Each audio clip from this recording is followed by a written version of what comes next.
નમસ્કાર વિદ્યાર્થી મિત્રો, આજના આ પહેલા લેક્ચરમાં હું કોઈ પ્રસ્તાવના બાંધ્યા વગર પહેલાં તો તમારું સ્વાગત કરું છું અમારી શાળા સેન્ટ ઝેવિયર્સ હાયર સેકન્ડરી સ્કૂલમાં. વિદ્યાર્થી મિત્રો, તમે આ શાળામાં પ્રવેશ લીધો છે એ અમારા માટે અને તમારા માટે પણ એક ગર્વની વાત બની રહેશે. સેન્ટ ઝેવિયર શાળા એ એક ઇન્ટરનેશનલ બ્રાન્ડ કહી શકાય, કારણ કે તમે જાણતા હશો કે સેન્ટ ઝેવિયર્સ એ વિવિધ માત્ર ભારતના જ શહેરો નહીં પણ વિવિધ દેશોમાં પણ એટલું જ ઉચ્ચતમ નામ એ ધરાવે છે. અને આ શાળામાં પ્રવેશ લઈ અને તમે પણ આ બ્રાન્ડ નેમ સાથે, જે ઇન્ટરનેશનલ બ્રાન્ડ નેમ છે, એની સાથે જોડાઈ ગયા છો. તો આ શાળામાં આપ સર્વે વિદ્યાર્થી મિત્રોનું હું હાર્દિક સ્વાગત કરું છું. તમે લોકોએ 11 કોમર્સમાં આ શાળામાં પ્રવેશ લીધો છે એ બદલ હું ફરી તમને આવકારું છું અને આજના જે આ ઓનલાઈન લેક્ચર છે એની અંદર તમારું સ્વાગત કરું છું. વિદ્યાર્થી મિત્રો, તમારું જે અભ્યાસક્રમ છે એની માહિતી તો આપણે આ સબ્જેક્ટ જેવું લેવાનું છે એની તો હું માહિતી આપીશ જ તે, પણ આ સાથે હું પહેલાં મારો થોડો પરિચય આપી દઉં. મારું નામ, હું આ શાળામાં છેલ્લા 10 વર્ષ ઉપરથી જે છે એ કાર્યરત છું અને મારું નામ છે હિરેન વૈષ્ણવ. આ શાળાની અંદર અલગ અને વિવિધ જે વિદ્યાર્થીઓ છે એ અમારી પાસેથી અભ્યાસ કરી ચૂક્યા છે અને અત્યારે પોતાના જે ટોચના સ્થાન ઉપર એ આસિત પણ છે. વિવિધ પ્રકારે સારા પ્રકારના રિઝલ્ટ મેળવી અને સારી જોબ અને બિઝનેસ એ પણ એ લોકો કરી રહ્યા છે. તો આ એક ગર્વની વાત એ અમારી સંસ્થા, અમારા પ્રિન્સિપાલ અને અમારા જે સ્ટાફ છે, શિક્ષકગણ છે, એમની માટે પણ કહી શકાશે. મેં તમને અગાઉ જ કીધું કે આ એક એવું નામ છે કે જે એક બ્રાન્ડ નેમ છે. તમે ગબ્બર ઇઝ બેક પિક્ચર જોયું તો એમાં જે વિલન બને છે વારાઘડી કહે છે કે આઈ એમ અ બ્રાન્ડ, પણ એ નેગેટિવ પોઈન્ટ માટે છે. પણ આપણે તો આ બ્રાન્ડ નેમ એ પોઝિટિવ છે, કારણ કે એક ખ્યાતનામ સંસ્થા સાથે તમે જોડાણા છો અને આ સંસ્થામાં તમે અભ્યાસ કરી અને ખૂબ સારી એવી પ્રગતિ, સારું એવું સમાજમાં પ્રતિષ્ઠા અને એક ખૂબ સુંદર રિઝલ્ટ મેળવો એવી અપેક્ષા સાથે આપણે આ લેક્ચરની પણ શરૂઆત આજે કરવા જઈ રહ્યા છીએ. વિદ્યાર્થી મિત્રો, આ મારો પરિચય થયો. હું આ શાળામાં જે વિષય તમારો જે લેવાનો છું, જે 11 કોમર્સ અને 12 કોમર્સમાં તમારે મારી પાસે જે વિષય ભણવાનો છે એ વિષય હું તમને અત્યારે કહેવા જઈ રહ્યો છું. એ છે વાણિજ્યિક પત્ર વ્યવહાર અને સેક્રેટરીયલ પ્રેક્ટિસ. આ વિષયને શોર્ટમાં SPCC તરીકે બોલાય છે. ઘણા એનાથી પણ શોર્ટ કરે છે, SP જ બોલે છે. એ સ્વરૂપે વાણિજ્યિક પત્ર વ્યવહાર એટલે કે કોમર્શિયલ કોરસ્પોન્ડન્સ કહેવાશે અને સેક્રેટરીયલ પ્રેક્ટિસ, જે શબ્દ આ જ રીતે બોલાતો શબ્દ છે, સેક્રેટરીયલ પ્રેક્ટિસ. અને એ પોઈન્ટ ઉપરથી તમે સમજી પણ શકો છો કે આ સેક્રેટરીને રિલેટેડ વાત છે. તો વિદ્યાર્થી મિત્રો, તમે લોકો આ પહેલો લેક્ચર જે છે એ આજે મારા થ્રુ એ શીખી રહ્યા છો, સમજી રહ્યા છો અને એના અનુસંધાને તમે આજે એક 11 કોમર્સનો જે છે એ પ્રારંભ પણ કરી રહ્યા છો.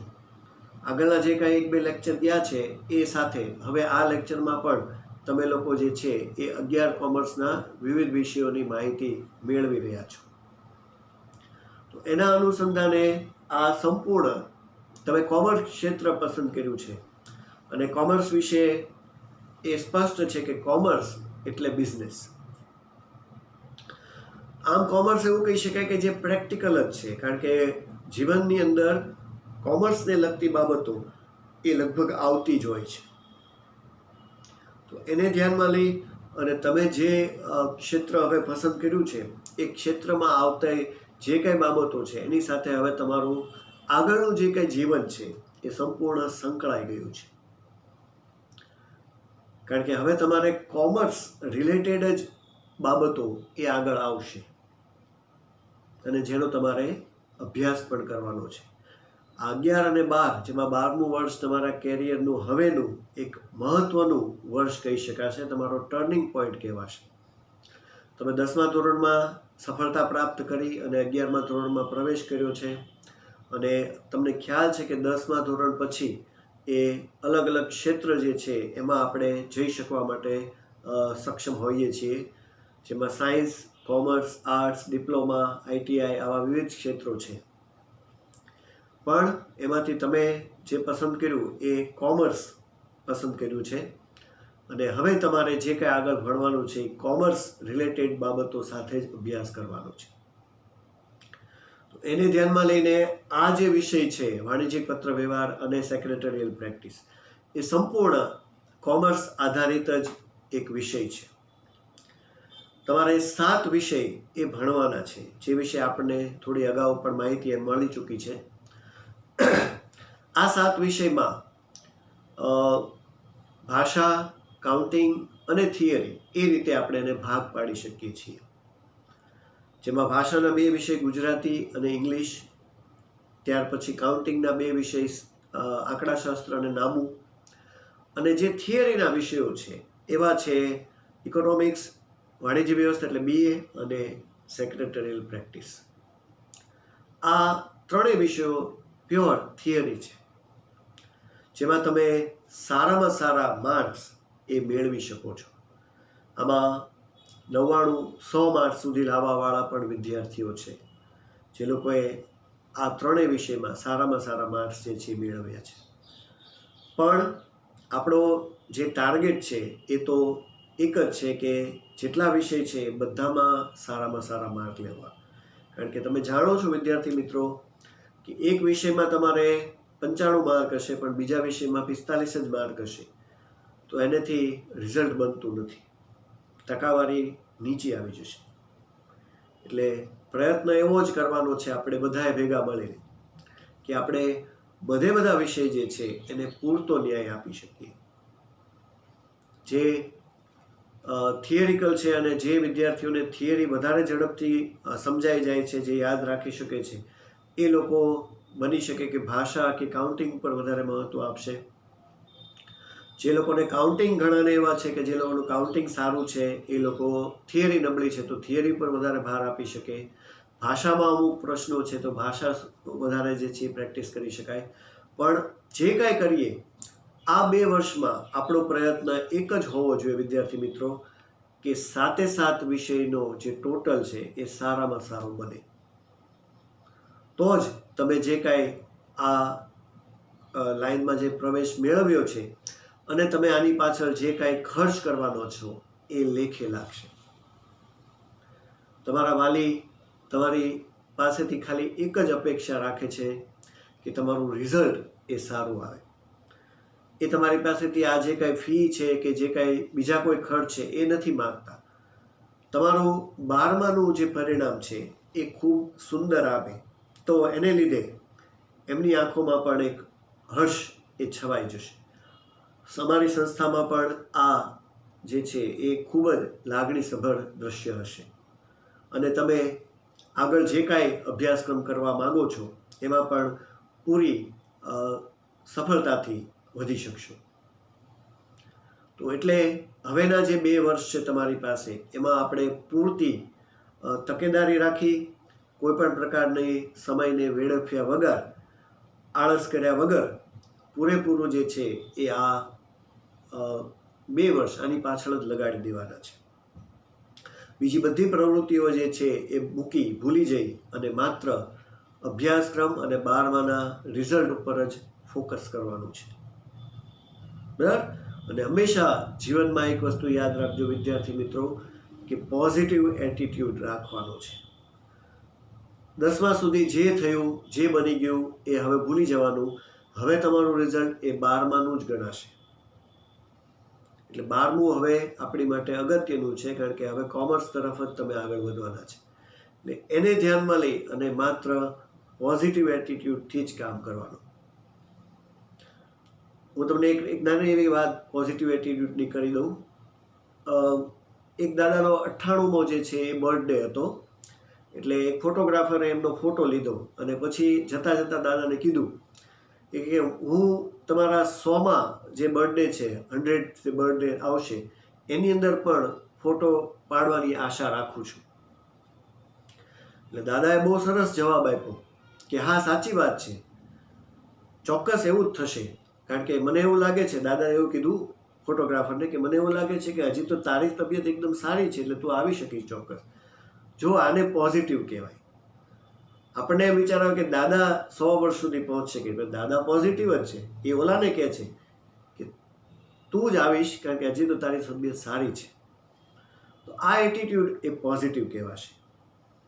હવે જે કંઈ બનવાનું છે એ અત્યારે તો નક્કી નથી, પણ આપણે એને આપણી તરફ કરી શકીએ એવા પ્રયત્નો એ અત્યારથી શરૂ કરી દેવાના છે. હજી તો સમય છે ને, હજી તો શરૂઆત થઈ છે, હજી તો કરી લેશું, આવશે પરીક્ષા ત્યારે વાંચી લેશું, એવી બાબતોમાં જો આપણે રચ્યા-પચ્યા રહેશું તો આપણું રિઝલ્ટ ક્યારેય સારું નહીં આવે. અને તમે જુઓ છો કે કેટલા બધા સારા પર્સન્ટેજ મેળવવાવાળા લોકો હોય છે. એની સામે આપણા જો ઓછા ટકા આવ્યા તો આપણને આગળ જે છે એ ચાન્સ ઘણા બધા ઘટી જતા હોય છે. બરાબર. તો પૂરેપૂરી ધગશથી, લગનથી મહેનત કરી અને આ 2 વર્ષમાં આપણે આપણું પરિણામ ખૂબ જ સુંદર બનાવવાનો પ્રયત્ન કરશું, જેમાં અમે તમને અમારીથી બનતી પૂરતી મદદ તમને કરશું. તમારે અમારી જે કાંઈ બાબતો છે એમાં સંપૂર્ણ ધ્યાન આપી અને જે કાંઈ સમજાવવામાં આવે છે એ સમજવાનો પ્રયત્ન કરવાનો છે.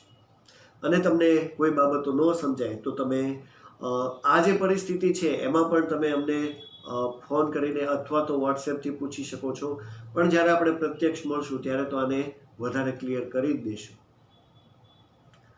તો આ બાબતે આપણે પાછા ફરીએ છીએ અને મેં તમને કીધું કે મારો જે વિષય છે એ છે વાણિજ્યિક પત્ર વ્યવહાર અને સેક્રેટરીયલ પ્રેક્ટિસ. વિદ્યાર્થી મિત્રો, આપણે હવે એવું જ સમજવાનું છે કે આ 2 વર્ષ એ આપણું બોર્ડની તૈયારી આપણે કરીએ છીએ. એટલે કે ગુજરાત બોર્ડની જે બોર્ડની પરીક્ષા આવશે એની જ તૈયારીમાં હવે આપણે લાગી ગયા છીએ. એટલે 7 વિષયમાં, બધા વિષયમાં સારા માર્ક લાવવાનો પ્રયત્ન એ આપણો ટાર્ગેટ હોવો જોઈએ, જેનાથી આપણી ટકાવારી ખૂબ સારી બની શકે. બધા વિષયને સરખું મહત્વ આપવાનું છે અને બધા વિષયમાં સરખી સમજીને મહેનત કરવાની છે. હા, કોઈ વિષય ઓછો આવડતો હોય તેમાં વધારે મહેનત, પણ ટકાવારી મુજબ તો બધા વિષયમાં સારા માર્ક જ લાવવાના છે. તો એટલે મેં તમને આ બાબત એટલા માટે અત્યારે કીધી કે તમારે આ જે વિષય બાબતે હું જે અત્યારે તમને સમજાવું છું, પહેલાં તમને થોડી બોર્ડ રિલેટેડ માહિતી આપું છું. આ વિષય 2 ભાગ પડી જાય છે, એવું કહી શકાય કે આમાં 2 સેક્શન છે. પહેલું જે સેક્શન છે એ કોમર્શિયલ કોરસ્પોન્ડન્સ છે, જેને શોર્ટમાં આપણે CC કહીએ છીએ, વાણિજ્યિક પત્ર વ્યવહાર. આ લેટર રાઇટિંગ છે એનો આખો ભાગ છે. અને ત્યાર પછીનો આખો જે બીજો વિભાગ છે SP, સેક્રેટરીયલ પ્રેક્ટિસ, જે સંપૂર્ણ થિયરી છે એ બાબતે સેક્શન 2 પડે છે. એટલે કે આ તમે ટેક્સ્ટબુકમાં પણ જોશો તો તમને ખ્યાલ આવશે કે આમાં 2 ભાગ વહેંચાઈ જાય છે. પહેલો ભાગ અને બીજો ભાગ, વિભાગ 1 અને વિભાગ 2 એ રીતે હોય છે. પણ વિષય તો કમ્બાઈન જ છે. તો એને ધ્યાનમાં લઈને આ જે બાબત છે એમાં વાણિજ્યિક પત્ર વ્યવહારમાં બધું લેટર્સ ને એની થિયરી આવશે, જ્યારે સેક્રેટરીયલ પ્રેક્ટિસમાં કંપની સેક્રેટરી અને એને રિલેટેડ જે શબ્દો છે એની વાત આવશે, પણ એ પ્યોર થિયરી છે. તો અત્યારે આપણે આજે, કારણ કે આપણે હજી પ્રારંભ કરીએ છીએ, એટલે મેં તમને કીધું કે આપણે બોર્ડમાં જે કાંઈ બનવાનું છે, કારણ કે તમારું બોર્ડનું રિઝલ્ટ જ તમારા હાથમાં મુખ્ય છે. તમે અહીંની પરીક્ષાઓમાં ટોપ ઉપર હશો, પણ બોર્ડની પરીક્ષામાં જો નહીં હો તો એ યોગ્ય પરિણામ નહીં કહેવાય, કારણ કે તમારે બહાર જે દેખાડવાનું છે એ બોર્ડનું પરિણામ જ દેખાડવાનું છે. તો એને ધ્યાનમાં લઈ અને આ જે વિષય છે એમાં બે જે વિભાગ મેં કીધું કે તમને પડે છે, પહેલો વાણિજ્યિક પત્ર અને બીજો સેક્રેટરીયલ પ્રેક્ટિસ. એ બોર્ડમાં જે 100 માર્કનો તમારો પેપર આવે છે એમાં કઈ રીતે વહેંચાય છે એ હું તમને ખાસ અત્યારે જણાવી દેવા માંગુ છું. આ જે બાબત છે એમાં વાણિજ્યિક પત્ર વ્યવહાર જે પહેલો ભાગ છે, વિભાગ 1, બરાબર, વાણિજ્યિક પત્ર વ્યવહાર, જે લેટર રાઇટિંગનો આખો પોર્શન પડે છે. આ તમને બોર્ડમાં જે 100 માર્કમાં આખો જે તમારો પેપર આવે છે, બરાબર, એ આ વિભાગ 40 માર્ક કવર કરે છે. વિદ્યાર્થી મિત્રો, તમારે 7 વિષય ભણવાના છે અને સાથે સાથમાં 100 માર્કના પેપર આવશે. હા, તમે 10મામાં જે કાંઈ ભણ્યા એમાં થોડી પદ્ધતિ અલગ હતી, બરાબર, એમાં 80 માર્કનો પેપર ને 20 માર્ક ઇન્ટરનલ. આમાં એવું નથી. એ પદ્ધતિથી હવે સાવ તમે અલગ બની જશો, તમારે સાવ જુદું સમજ. હવે 100 માર્કનું પેપરનું જ આવશે અને બોર્ડ જ પરીક્ષા લેશે. ઇન્ટરનલ માર્ક્સ માત્ર 11મા ધોરણે જ આવશે, બાકી 12માની વાત કરીએ તો બધું તમારે બોર્ડમાંથી જ આવશે. 100 માર્કનો બોર્ડનો જ પેપર છે ને આવા 7 વિષયો છે, દરેક 100 માર્કના, બરાબર. એટલે તમે સમજી શકો કે મહેનત અત્યારથી જ કરવાની શરૂઆત કરવી પડશે. તો બે જે વિભાગ પડે છે એમાં પહેલો વિભાગ કોમર્શિયલ કોરસ્પોન્ડન્સ એટલે કે વાણિજ્યિક પત્ર વ્યવહાર કહેવાય છે. આ 40 માર્ક એના 100માંથી કવર થાય છે, બરાબર. ત્યાર પછી જે બીજો વિભાગ છે એ છે સેક્રેટરીયલ પ્રેક્ટિસ. જે વિભાગ બીજો છે એ 60 માર્ક કવર કરે છે. સંપૂર્ણ થિયરિકલ અને 60 માર્ક એ આ વિભાગમાંથી આવે છે. આ હું જે વાત કરી રહ્યો છું એ તમને સીધું 12મામાં જે તમારા બોર્ડ રિલેટેડ વાત છે એની જ કહું છું, બરાબર. 11માની હજી વાત નથી કરતો. અત્યારે હું તમને સીધી 12માની, કારણ કે આપણો ટાર્ગેટ એ તમારી માર્ચની જે બોર્ડની પરીક્ષા છે એ હશે 2022, બરાબર. તો એ માટે તમે અત્યારથી જ આ વિષયમાં જે બાબતો છે એ સમજી લો અને આ તમને સ્કૂલ લેવલે પણ કામ લાગે છે, કારણ કે તમારે જે કાંઈ ટેસ્ટ પેપરની આપવાના છે એ આ જ ફોર્મેટની રીતે આગળ વધશે. તો પહેલો વિભાગ 40 માર્ક, બીજો વિભાગ 60 માર્ક. હવે આજે હું તમને જે છે એ તમારી જે પેપર સ્ટાઇલ છે, એટલે કે તમને જે બોર્ડમાં જે પ્રશ્નોત્તરી પૂછાય છે એ આધારિત થોડા જે છે એ સેક્શન વાઇઝ ક્વેશ્ચન્સ અને એના માર્ક્સ એ લખાવું છું. આ તમે ખાસ નોંધી લો અને એ તમારી પાસે રાખવાના. એ અગત્યનું છે તમારી માટે કે તમને ખબર પડે કે કયા વિભાગમાં કઈ રીતે પ્રશ્નો પૂછાશે.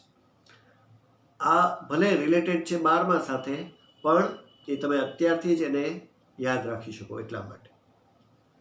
તો વાત છે આપણી સેક્શન વાઇઝ ક્વેશ્ચન્સ અને માર્ક્સની, બરાબર.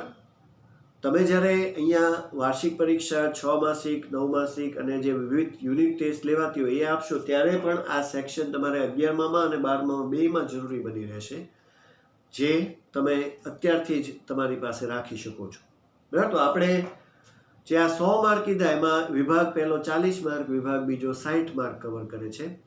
એમાં જે તમને બોર્ડમાં જે વિભાગ પૂછાય છે, જે સેક્શન આ વિષયના, એમાં ABCD E અને F સુધીના સેક્શન છે. જેમાં વિભાગ એ પહેલું સેક્શન તમારે આવતું હોય છે. એ છે વિકલ્પ આધારિત કુલ 10 પ્રશ્નો, એટલે જેને આપણે MCQ કહીએ છીએ, બરાબર. 10 પ્રશ્નો તમારે આવે છે જે MCQ ટાઈપ હોય છે. એમાં દરેકનો 1 માર્ક છે અને એવા કુલ 10 પ્રશ્નો એટલે 10 માર્ક કવર થાય છે. પહેલો વિભાગ આ હું તમને આખું 100 માર્કની રીતે સેક્શન વાઇઝ ક્વેશ્ચન્સ અને માર્ક્સ એ બતાવું છું એસપીસીસી વિષયના. બરાબર, તો તમે આ સમજી શકો કે એ કઈ રીતે વેચાતું હોય છે. તો પહેલો જે વિભાગ બને છે વિભાગ એ કહેવાય છે અને એ વિભાગમાં 10 પ્રશ્નો એમસીક્યુ આવશે જે 10 હશે અને એક માર્કનો દરેકનો હશે એટલે 10 માર્ક કુલ થશે. બરાબર. ત્યાર પછી સેક્શન વાઇઝ હવે વિભાગ બી આવે છે. વિભાગ બી એની અંદર અતિ ટૂંક જવાબી એવા 10 પ્રશ્નો આવે છે એટલે કે જેને આપણે વીએસક્યુ કહીએ છીએ. 1 માર્કના જે પ્રશ્નો છે ને આપણે જેને વ્યાખ્યા અર્થ એવા જે નાના નાના 1 લાઈન કે 1.5 લાઈન સુધીમાં જે જવાબ લખતા હોય છે એવા બધા નાના નાના પ્રશ્નો એ આ બી વિભાગના છે. અને એ વિભાગમાં 10 પ્રશ્નો દરેકનો 1 માર્ક છે એટલે 10 માર્ક. એટલે પહેલો વિભાગ 10 પ્રશ્નો દરેકનો 1 માર્ક 10 માર્ક.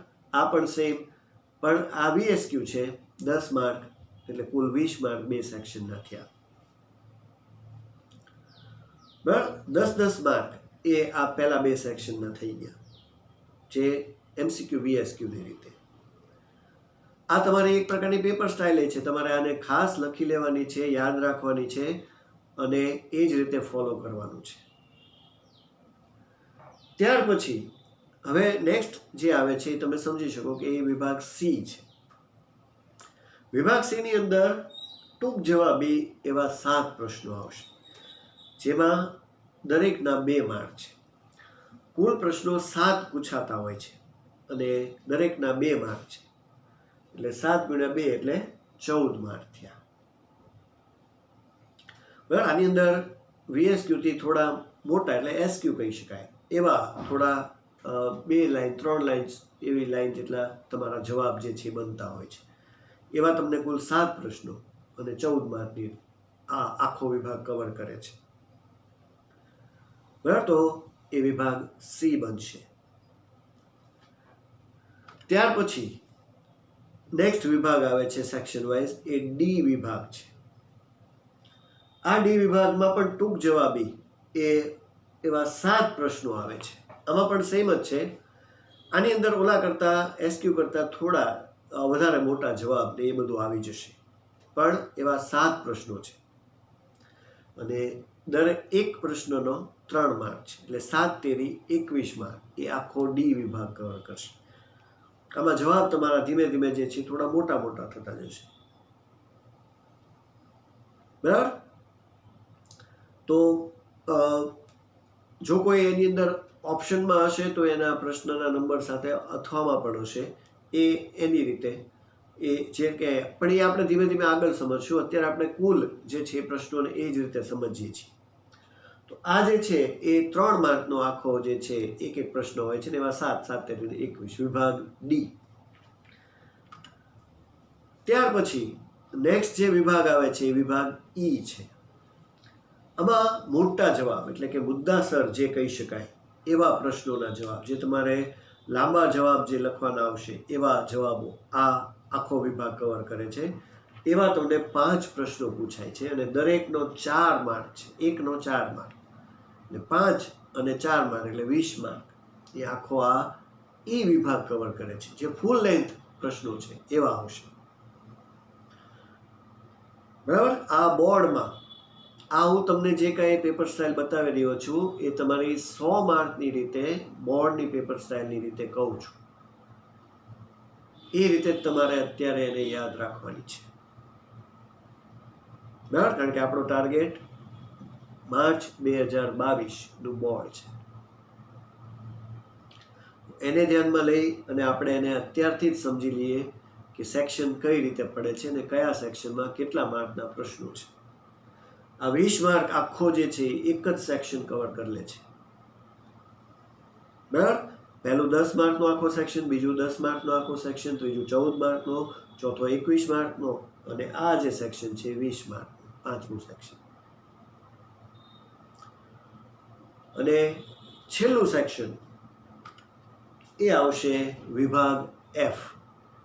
લાસ્ટ સેક્શન તમારું વિભાગ એફ, આમાં વિસ્તૃત જવાબી 5 પ્રશ્નો હોય છે અને દરેકના પણ એકનો 5 માર્ક છે. એટલે એવા 5 એને ગુણ્યા 5 એટલે 25 માર્ક સીધું આ એફ સેક્શન માં હોય છે. અને આ સેક્શન એટલે પત્ર વ્યવહાર, લેટર રાઇટિંગ. જે સીસી કીધું ને, કોમર્શિયલ કોરસ્પોન્ડન્સ, એ પત્ર વ્યવહારના બધો ભાગ એ આમાં જાય છે. હા, MCQ VSQમાં હોય છે એ બરાબર છે, પણ આ જે આખો વિભાગ છે એ તો માત્ર લેટરનો જ વિભાગ છે. બાકી બધા વિભાગમાં સીસી એસપી બધાનું આવશે, મિક્સ આવશે, પણ જે એફ વિભાગ છે એમાં એસપી કાંઈ નથી આવતું, એમાં માત્ર સીસી જ આવે છે. એટલે તમે સમજી શકો કે પત્ર વ્યવહાર એ તમારી માટે કેટલા અગત્યના છે, કારણ કે 25 માર્ક એ સીધા લેટરના છે. બરાબર વિદ્યાર્થી મિત્રો? તો આની અંદર વિસ્તૃત જવાબી 5 માર્કનો એક પ્રશ્ન અને એવા 5 પ્રશ્નો 25 માર્ક. ABCDE અને F આ રીતે બધું થઈ અને ટોટલ માર્કિંગ એ 100 એ આ સેક્શન વાઇઝ જે આ પેપર સ્ટાઇલ છે વહેંચાય છે બોર્ડમાં. હવે મેં તમને આ અત્યારે એટલા માટે આ પોઈન્ટ લખાવી દીધો છે, તમારે આને પહેલેથી જ તમારી પાસે યાદ રાખવાનો છે, સમજવાનો છે કે આપણે કયા સેક્શનમાં જે છે શું આવશે. એ તો હજી આપણે આગળ પણ કરશું, 12મામાં પણ એના જે ચેપ્ટર છે, કારણ કે એ બધું 12મામાં વધારે ખ્યાલ આવશે. 11મામાં પણ આ એટલા માટે અગત્યનું છે કારણ કે તમે લોકો જે 11મામાં ભણશો એમાં તમારી જે ટેસ્ટ આવશે એમાં 6 માસિક, 9 માસિક અને વાર્ષિક આવી જે પરીક્ષાઓ સ્કૂલ દ્વારા લેવાશે.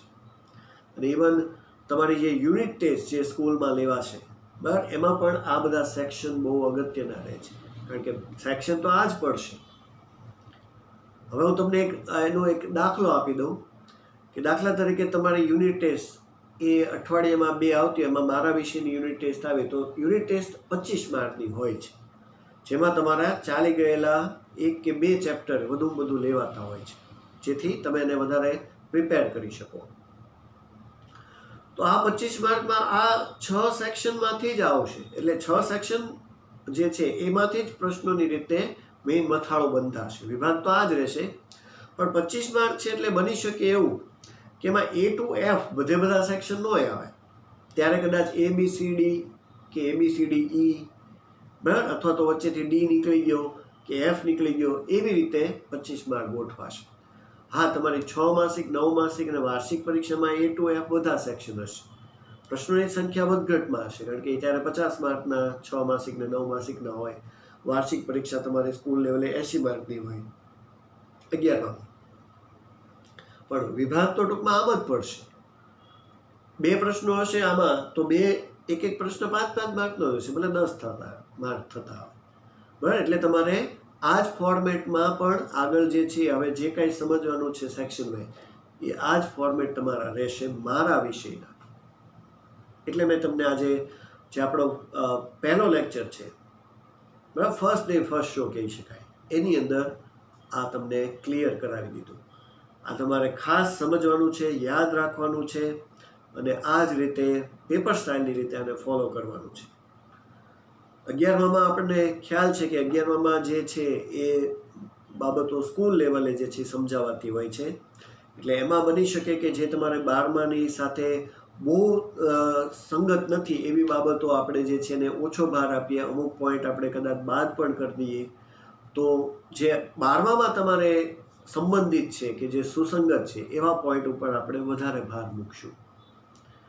અને મેઇન ટાર્ગેટ તો મેં તમને આજથી ક્લિયર કરાવી દીધો છે કે માર્ચ 2022 એ તમારો ટાર્ગેટ છે, બરાબર. અને આપણો બીજો એક ટાર્ગેટ એ પણ છે કે આપણે બધા વિષયમાં સારામાં સારો સ્કોર એ કરવાનો છે, બરાબર. તો આજના આ પહેલા લેક્ચરની અંદર જે મેં તમને જે કાંઈ માહિતી આપી એથી તમે પરિચિત થયા, વિષયથી થોડા પરિચિત થયા, અને જે પેપર સ્ટાઇલ કીધી સેક્શન વાઇઝ એનેથી પણ તમે પરિચિત થયા છો. પણ આજના લેક્ચરમાં આપણે અહીંયા સુધી જ જે છે એ રાખીએ છીએ. પછી આપણે 11માની જે એના જે ચેપ્ટર છે એનેથી માહિતગાર થશું, એમાં જે ચેપ્ટર છે એને ધીમે ધીમે આગળ ચલાવશું અને સમજવાનો પ્રયત્ન કરશું. તો નેક્સ્ટ લેક્ચરમાં એ આપણે ફરીવાર મળશું. ત્યાં સુધી સ્ટે હોમ, સ્ટે સેફ અને બધાને નમસ્કાર.